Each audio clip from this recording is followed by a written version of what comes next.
Greene County in southeastern Mississippi, Greene County in southeastern Mississippi, northeastern Stone County in southeastern Mississippi, until 5 a.m. Central Daylight Time.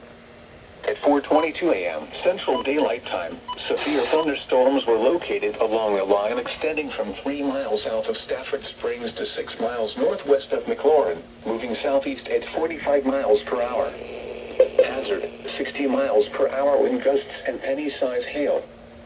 Source, radar indicated. Impact, expect damage You will never to roofs, activate. siding, and trees.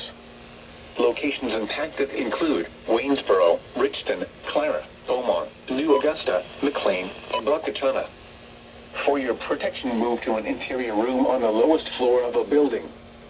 Repeating, a severe thunderstorm warning has been issued until 5 a.m. Central Daylight Time for the following counties in Mississippi, George and Stone.